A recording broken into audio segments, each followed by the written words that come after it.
క్షణాల్లో తన ప్రాణము పోయే పరిస్థితులు తన ముందు కనబడుతున్నాయి. కానీ ఆకాశంలో ఒక దర్శనం తీస్తా ఉన్నాడు. ఆకాశంలో ఒక దర్శనము తనకు కనబడుతూ ఉన్నది. కుడి పార్శ్వమునందు తన కుమారునిది అనగా పరలోక రాజ్యము తెరవబట్టి కుడి పార్శ్వమున ఆ యొక్క స్తోత్రములు ఆ కుమారుడు కూర్చున్న అనుభవము, ఆ యొక్క పరలోక రాజ్యం యొక్క అనుభవము ఆయన దర్శనము కనబడుతున్నది. హల్లెలూయా. అనగా స్తోత్రం. దేవుని బిడ్డలారా, ఇదిగో కొంతకాలము నీకు ఇక్కడ శ్రమలు కలగవచ్చు. స్తోత్రం. కొంచెం కాలం నీకు ఇక్కడ శ్రమలు కలగవచ్చు. కానీ క్రీస్తు నిమిత్తము నువ్వు హింస పొందితే ఆయన రాజ్యములో నువ్వు ప్రవేశించగలుగుతావు. హల్లెలూయా. అనగా స్తోత్రములు కేవలము ఏదో నిందలు కాదు. కొంచెం నిందలకు మనం భయపడిపోతాం, కొన్ని మాటలకు మనం భయపడిపోతాం, దేవుని నిమిత్తమైన కొంచెం కొన్ని పరిస్థితులను ఎదురు రాగానే మనం భయపడిపోతాం. కానీ ఇదిగో క్రీస్తు నిమిత్తం మరణించడానికి, క్రీస్తు నిమిత్తం హింస పొందడానికి, క్రీస్తు నిమిత్తము ప్రాణములతో సహా తెగించుకుని ఇదిగో ఆయన మార్గంలో నడవడానికి ఎవరైనా సిద్ధముగా ఉన్నారా? స్తోత్రం. హల్లెలూయా. ఈ విధముగా సిద్ధపడాలంటే నీ సొంత ఆలోచన, నీ సొంత ప్రేరేపణను బట్టి వచ్చిన వాడు వెనుకకు తిరిగి వెళ్ళిపోను. స్తోత్రం. ఎవరైనా దేవుని ఆత్మ చేత నడిపించేవారు ఉంటే, దేవుని యొక్క ప్రేరేపణను బట్టి ఇదిగో దేవుని ఆత్మ వారిని బలవంతము చేస్తేనే ఇదిగో ఆయన నిమిత్తము నడవడానికి నిలబడగలుగుతారు. హల్లెలూయా. ఇట్టి విధమైన భక్తిలో ఎవరైనా ఉన్నారా? ఒక్కసారి మనం జ్ఞాపకం చేసుకోవాలి. నిజముగా స్తోత్రములు. ఇంకా మనం ఇంకొక వ్యక్తిని మనం చూస్తా ఉన్నట్లయితే ఆది కాండం 50వ అధ్యాయము దాన్ని 18వ వచనములో చూస్తా ఉన్నట్లయితే నిజముగా అక్కడ యోసేపును మనం చూస్తా ఉన్నాం. స్తోత్రం. యోసేపును చూస్తా ఉన్నట్లయితే యోసేపు సహోదరుల చేత ద్వేషింపబడ్డాడు. సహోదరులు ఆయనను గుంటలో పడివేసినారు, ఆయనను ఐగుప్తులోనికి అమ్మివేసినారు. స్తోత్రం. పోతిఫర్ భార్య తనను పాపముకు ప్రేరేపిస్తా ఉన్నది. స్తోత్రం. అటువంటి పరిస్థితుల్లో కూడా ఆయన పాపానికి చోటియలే. ఆయన శ్రమల గుండా వెళ్ళినాడు, ఆయన పరీక్ష గుండా వెళ్ళినాడు.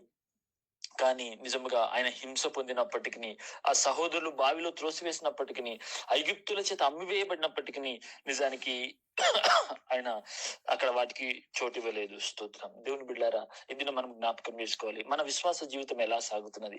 మన విశ్వాస జీవితం నిజానికి ఒకవేళ గనక నీకు అన్ని అనుకూలంగా ఉన్నాయి అంటే స్తోత్రం, నిజముగా అనగా మనము దేవుని అందుకు సద్భక్తిలో మనము లేనట్టే. అనగా కొంచెము ఒక సర్దుబాటు చేస్తుంటే ఆ వ్యక్తికి ఎటువంటి పరిస్థితులు రావు. స్తోత్రం.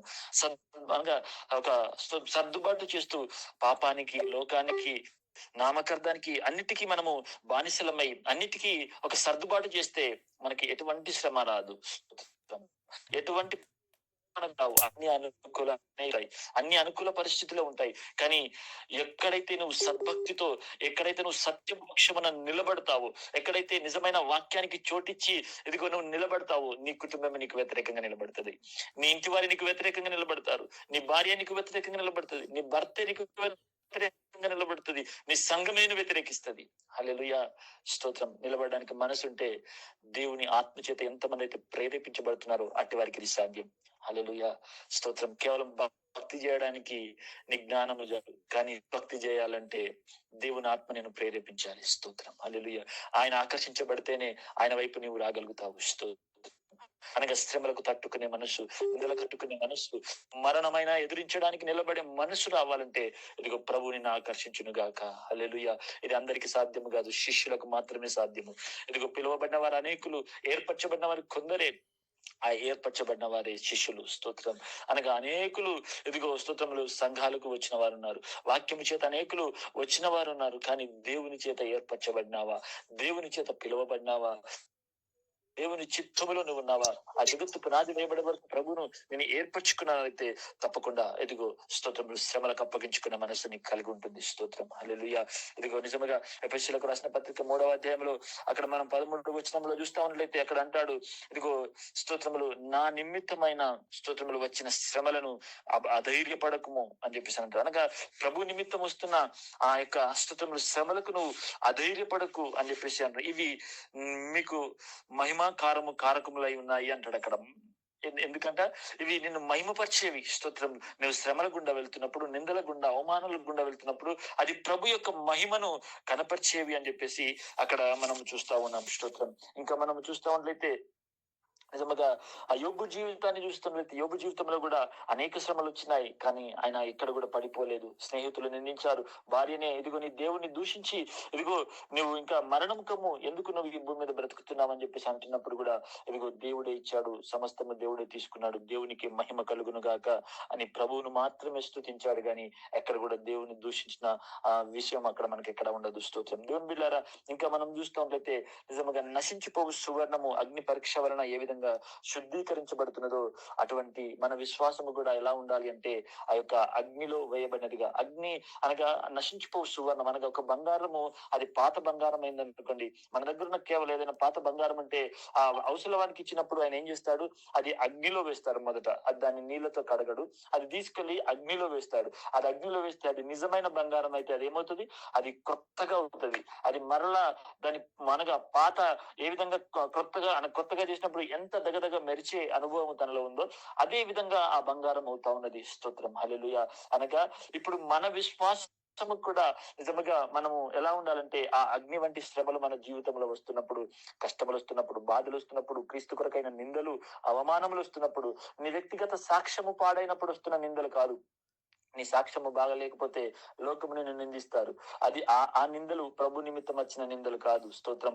క్రీస్తు నిమిత్తమైన నిందలు, క్రీస్తు యొక్క సువార్త నిమిత్తమైన నిందలు, ప్రభు నిమిత్తమైన నిందలు నీ జీవితంలో వస్తున్నట్లయితే ఆ స్తోత్రం అగ్ని వంటి శ్రమల వలన నీ విశ్వాసము నూతన పరచబడుతుంది.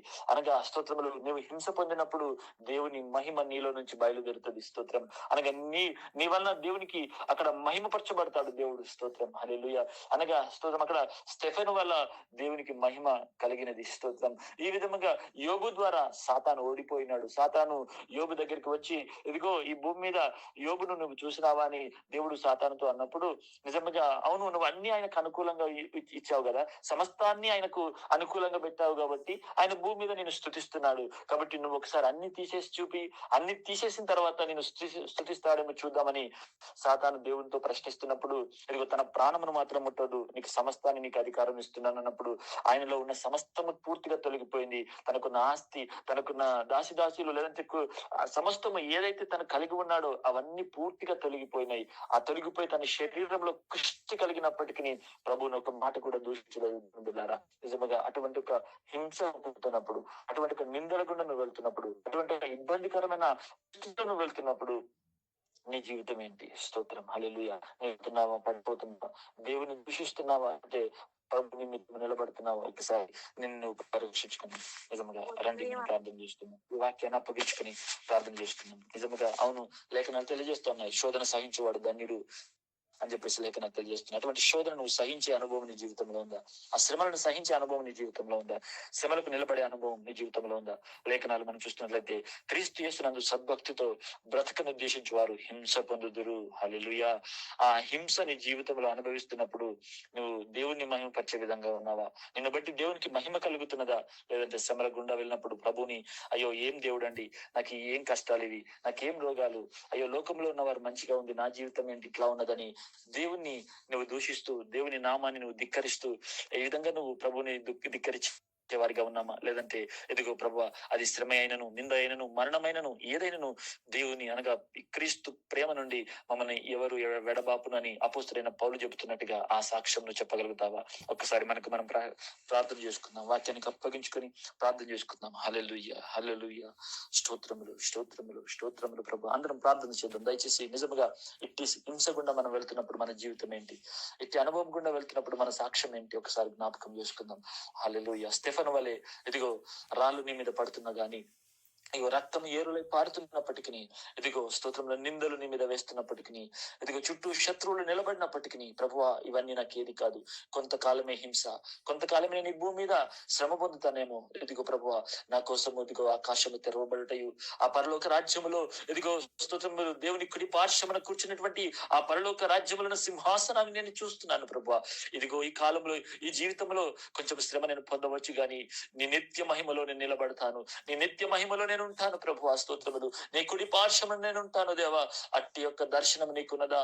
ఆ హింసకు నువ్వు పడిపోయి ఇదిగో వెనుకకు వెళ్ళిపోతున్నావా? లేదంటే ఇదిగో స్తోత్రములు కొంతకాలం శ్రమలు నేను ఎన్నదగినవి కావని ప్రభు నిమిత్తము బ్రతికే యొక్క జీవితం నీ జీవితంలో ఉన్నదా? ఒకసారి జ్ఞాపకం చేసుకో. హల్లెలూయా, హల్లెలూయా, హల్లెలూయా. ఇదిగో నశించిపోవు సువర్ణం ఏ విధముగా అగ్నితో పరీక్షించబడుతున్నదో, ఈనాడు ఒక్కొక్కరి జీవితం అగ్ని వంటి శ్రమల చేత దేవుడు పరీక్షిస్తున్నప్పుడు నీ సాక్ష్యం ఏమిటి? అయ్యో ఏం దేవుడు అని చెబుతున్నావా? లేదంటే ప్రభువా ఇదిగో దీనిలో నిలబడే కృపను దయచేయమని అడుగుతున్నావా? హల్లెలూయా. ఈ శ్రమల్లో ఆనందించే కృపను దయచేయండి. ఈ శ్రమల్లో నిలబడే కృపను దయచేయండి. ఈ శ్రమల్లో నిన్ను మహిమపరిచే కృపను దయచేయమని నువ్వు సాక్ష్యం చెప్పగలుగుతావా? హల్లెలూయా, స్తోత్రములు. హల్లెలూయా, హల్లెలూయా, హల్లెలూయా. ఇదిగో స్తోత్రములు.